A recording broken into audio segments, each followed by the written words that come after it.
une force régionale dans l'Est de la République démocratique du Congo. Comment on peut décider du déploiement d'une force régionale composée en majorité par les Tutsis dans l'Est de la Congo sans passer même par le Parlement à Lokuta, Parlement à Bamiibi, Parlement à Palissade? Parce que c'est une question qui touche à la souveraineté nationale. Dites-moi une question pour un champion. Toujours qu'on détruire M23, puisqu'il y a des complicités internes. Le petit groupe armé qu'on peut éradiquer net dans Mali. Au moins 6 mois, les militaires vont checker dans Mali. Tout à fait. Puisqu'il y avait des trahisons et il y avait des forces. Il y a ONI, il y a des forces d'occupation. Il y a des ministres, mission des Nations Unies dans Mali. Alors, nous, tant qu'on va éradiquer Bangote, puisque M. Chilombo est faible, trop faible. Maintenant, vous prenez l'armée rwandaise, l'armée ougandaise, l'armée burundaise, l'armée kenyane. Oui, c'est dans la majorité les Tutsis. Baya na Est, ba siégé Est, soit disant ba groupe rebelle. Si vous avez lobby to kokendete, to tirer na Congo, est-ce que tu as la capacité de bundisa armée à Rwanda, Ouganda, Burundi, Kenya? Là où tu as ça, M23, tu comprendre la réflexion. Donc c'est déjà un processus de balkanisation. Ici, un petit groupe armé, beaucoup lucraté, coalition internationale, il y a des pays agresseurs, pour bien que tu aies paix, là où ils vivent de l'insécurité à Est. C'est une tentative d'imbécilisation politique collective. Donc, on a toute la classe politique congolaise comme idiot, comme imbécile. Comment on a l'ombasu? Na likolo ko vimba yo keika ngam na bwaki lomba so maître ngapi na mbaso il faut si la nga soué la nga ba kato likolo yo zo luka solution pa nanga ozo lobiko voilà ozo lobiko côté. Donc ici monsieur Chilombo doit payer pour ses crimes. Négocier avec les M23, c'est négocier avec Kagame. Pourquoi pas imposer Kagame à ça la dialogue na ba FDLR? Simplement parce que FDLR va opérer na Congo. Ce n'est pas une menace pour le Rwanda. C'est un groupe armé que le Rwanda a créé, un bras séculier à Kagame pour nous déstabiliser sur le plan militaire. Pourquoi on n'a pas imposé le dialogue avec ADF Nalu, na Ouganda? Parce que Museveni a ses ADF au Congo. Donc, Bango va attaquer à Ouganda. Ce n'est pas une menace pour l'Ouganda. Maintenant, les ADF là, ce sont les bras armés à Museveni, FDLR, bras armés à Rwanda na Congo. Mais tant qu'on va déployer force internationale au Balobi, à Nairobi, et aller pour avoir M23T. Pour M23 allié à Rwanda, allié à Kagame. Et aller pour détruire les Maï-Maï, détruire le mouvement, les forces d'autodéfense, nettoyer Est, dans la force de résistance, pour imposer la balkanisation au Congo. C'est cela la vérité. Mais sinon, pourquoi vous décrétez état de siège? Vous décrétez état de siège pour que vous soyez groupes armés. Mais comment vous soyez groupes armés? Vous négociez dans M23, qui est un groupe soutenu par les Rwandais. Vous comprenez qu'ici, il y a des limites. Pourquoi bateau balobaki qui est Fayoulou a proposé par réforme était na libande à parlement un on a parlement. Pourquoi balobi na Chilombo a même dossier à M23 na parlement? Vous comprenez la moise souka. Quand nous leur disons faisons des réformes. Tout armé, la police tout le monde va infiltrer. Tout reconquérir territoire national, souveraineté nationale. Intégrité territoriale. Oh non, Fayoulou a qui on a parlement à Miibi. Mais aujourd'hui, M. Chilombo signe les accords na Nairobi, na ba Rwandais, na ba M23. Est-ce qu'on a parlementé pour l'année, M. Mbosso? Au moment où député, il y a union sacrée, ce sont des malades politiques. Oh yo yo, avec les cancers. Maintenant, ils ont envenimé toute la République. Voilà pourquoi, aujourd'hui, la solution c'est clair. Des deux choses l'une. Soit, M. Chilombo, on te fout dehors, soit Yomoko démissionné.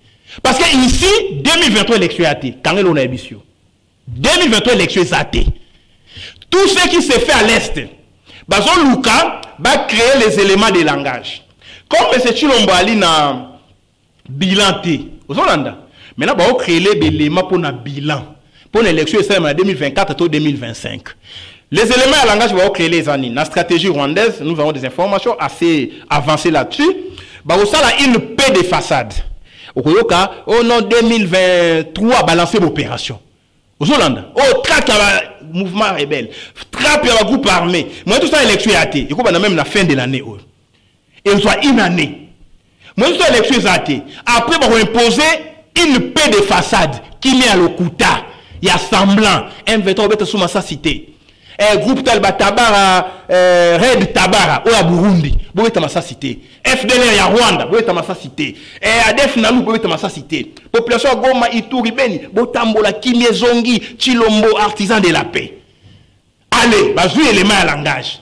Élection 2024 ou 2025.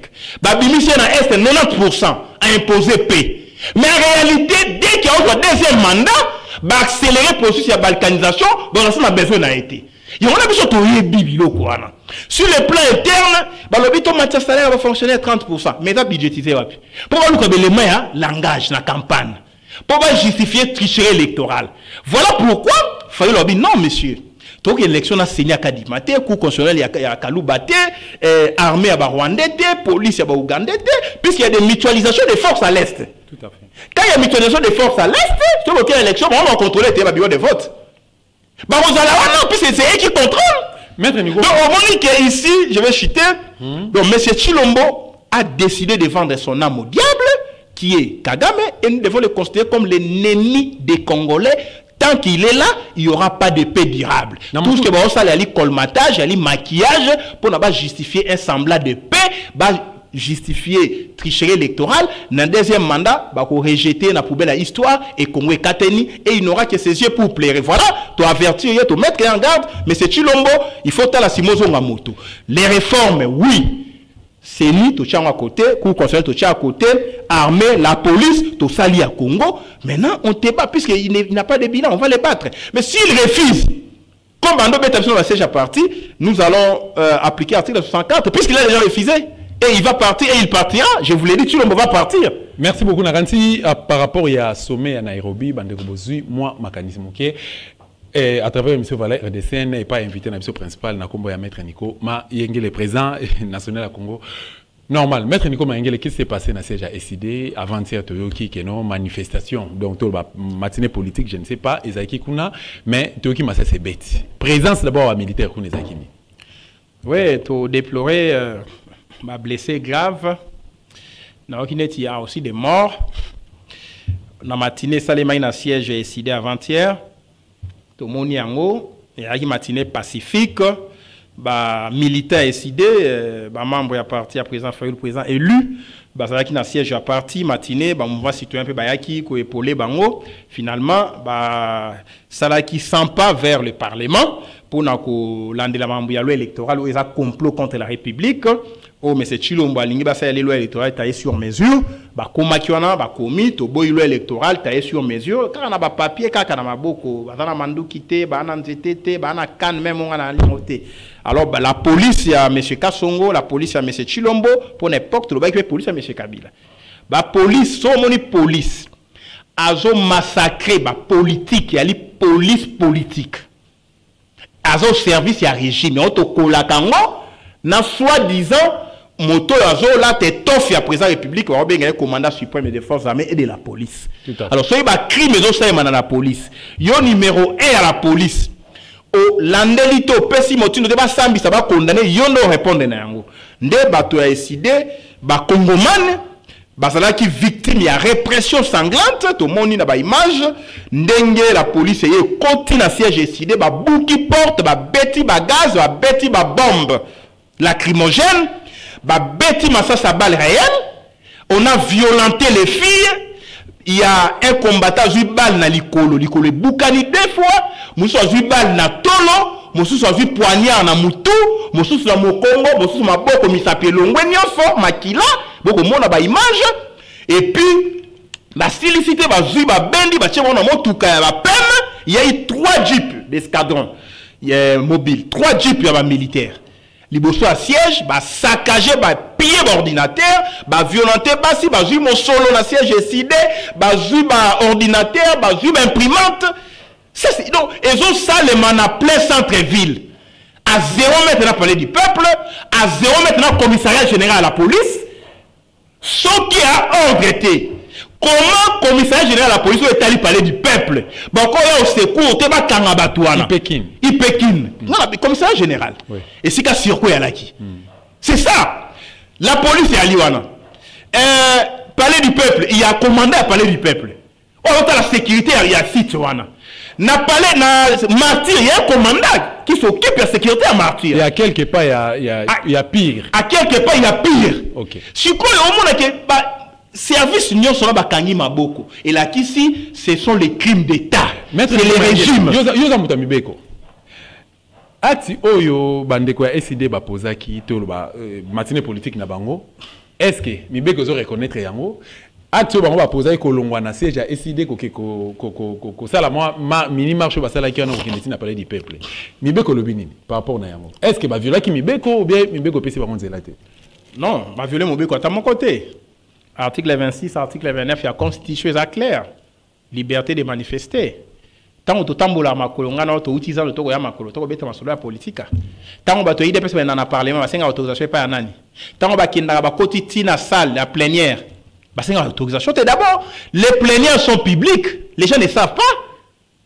Si on a un règlement intérieur à l'Assemblée nationale, les plénières, il y a des réunions, il y a des députés. On est allé public, il y a l'audience dans les cours et tribunaux. Local est public. Congolais n'y sont allés penser à kokende kolanda débat parlementaire.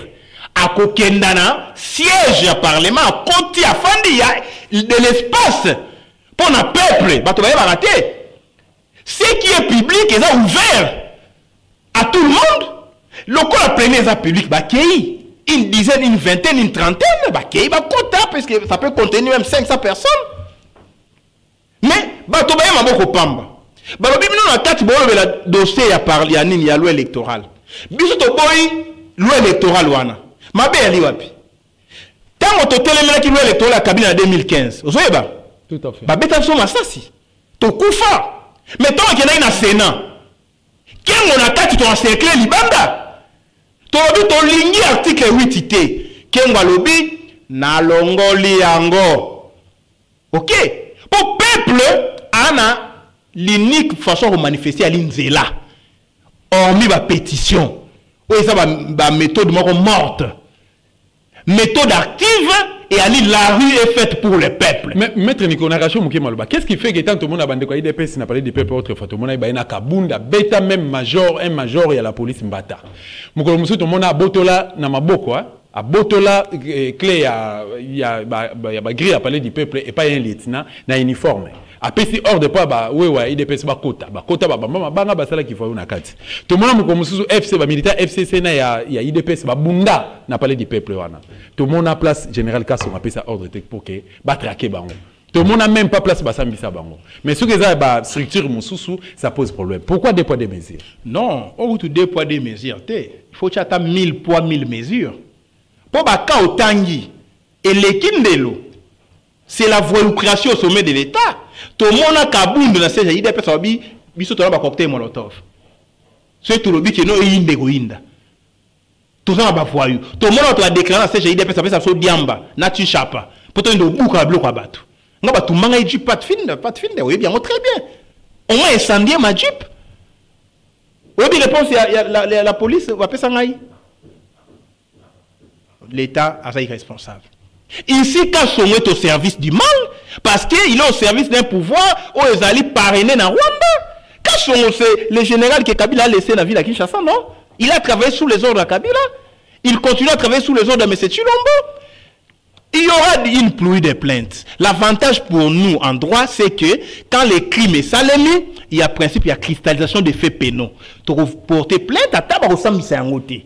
À Tabako inquiéter Moutouté. Mais il faut faire suspendre le délai à prescription. Donc, ben, franchement, moyen pour faire et alité. Mon compte libéré, Congo Toko Kundola. Plainte, il y a aussi Mukendi. Thérèse Kapangala. Bah, tout ça va coucher dans Est. Bah, Floribert Chebea. Bah, Madundala. Même, Katou Mamouanke. Ok. Moi, on a épée à flou. Même, bah, Samba Kaputu. Bah, Gaston Nawej. Lélo d'avec Kalala. Na décidé. Même ma caisse année moins dans ces. Vous comprenez que nous sommes dans un océan du sang, dans un océan des crimes. Oh, Chilomba Lobi, je ne vais pas fouiner dans les passés. Nga na lingi problème na mototé. Mais yo a un problème na biso. Ate yo boy problème na bato baboma sous Kabila. Po yo pozo boma boko kani. Mais on a un problème na peuple. En quoi donc malamu dans le problème na individu qui ont un problème na peuple. En quoi tu veux différencier les lots régime ya ou qui dirigé par Kanambe na ou Félix a dirigé les lots. Différence c'est ça. Est-ce que Kanambe est responsable, est violent, est sanguinaire, Félix est plus démocrate, est responsable ou bien est se comporter comme un Congolais. Ah, motuna na yo. Oui, bana mapasa. Ils n'ont pas si différencier bango soki ba kokani makasi. Okomona déjà na kombo. Kabila bisobi Joseph Kabila yo bengi ono alaki Kanambe. Donc kombo na déjà changé qui. Puis autres début Félix Antoine Tshilombo a changé comme Félix Tshisekedi. Kombo pe a changé. Donc babandi déjà wana. Tako kokanisa na bango. Les noms déjà, l'imposture. Bon poussani. Oh koto balobi non mais papa na kufa ina mort moko. Il y a là qui vraiment bah si comme ça c'est aller flou. Quand on peut pas Tshisekedi pe bah si comme ça mort on est toyé ba raté. Et ça les mandenge nini. Au moins notre élément est kokani susu. Mort amusé wa bien là qui flou photo ka toyé be là qui ndenge nini. Quand on peut mort pas Tshisekedi et là qui flou photo ka toyé be là qui ndenge nini. Deuxième élément est ba kokani. Troisième élément. Mais c'est Tshilombo arrive au pouvoir là où il n'a pas gagné. Kabila arrive au pouvoir en 2001 là où il n'avait pas d'élection.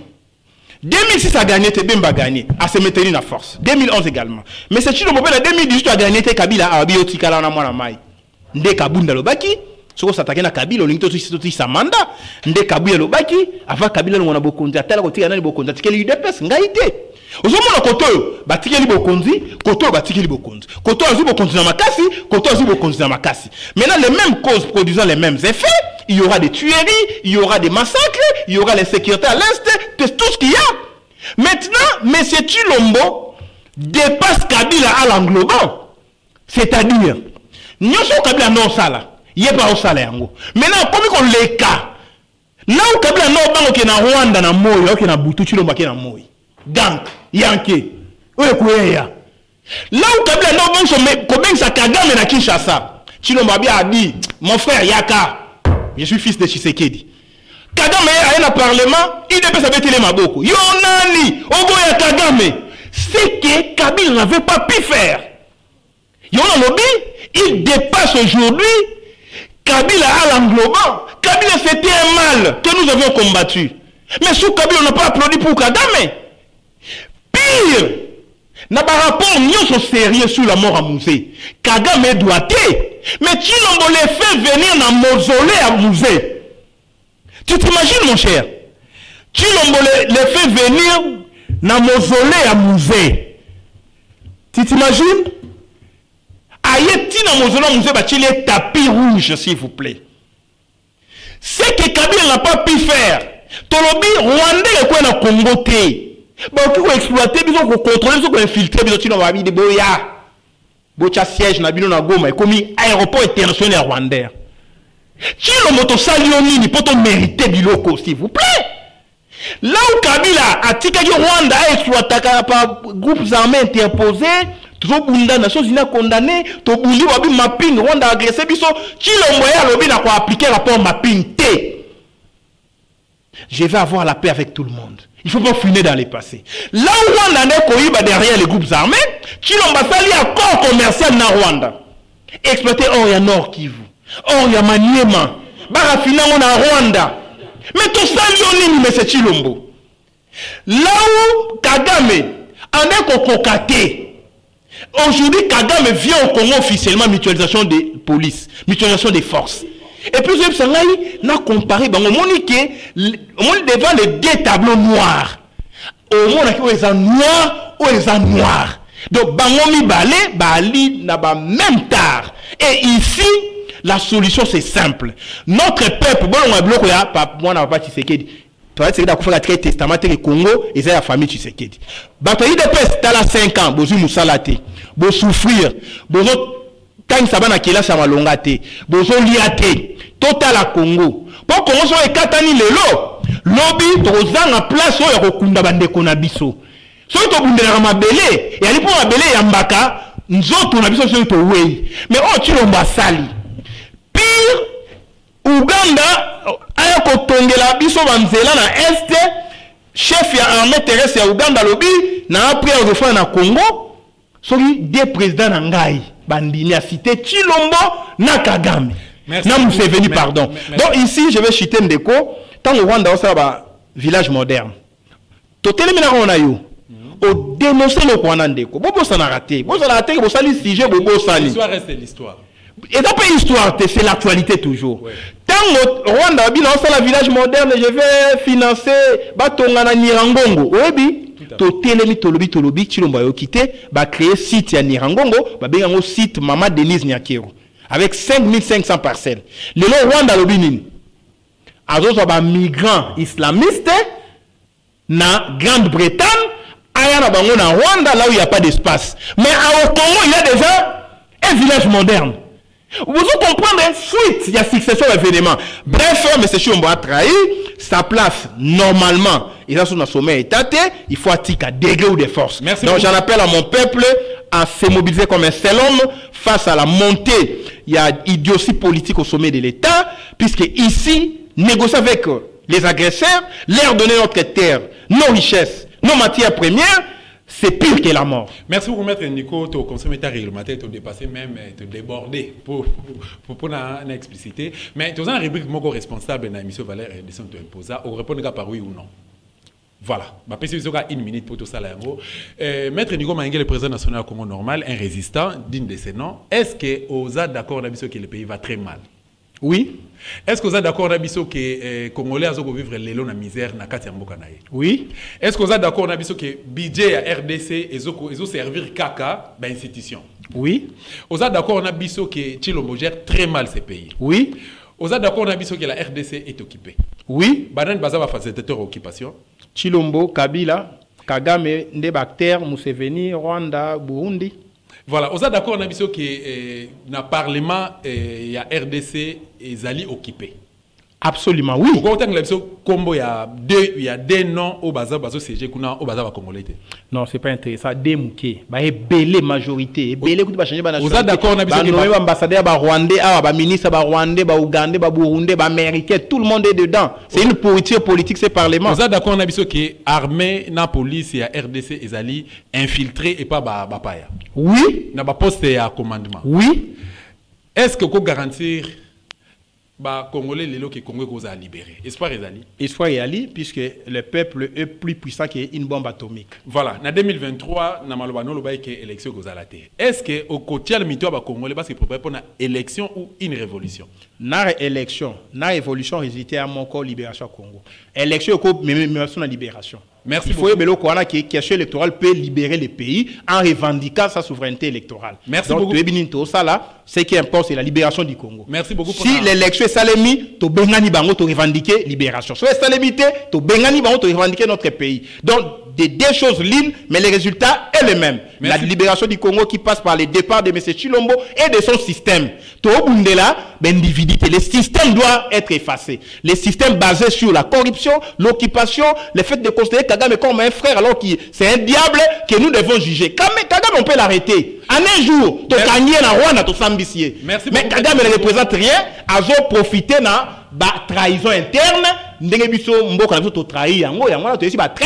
Vous allez juger comme Maréchal Pétain en France. Merci beaucoup. Merci de répondre à rendez-vous. Nous avons besoin de des portes ouvertes. Fongo l'a déjà écouté. Voilà.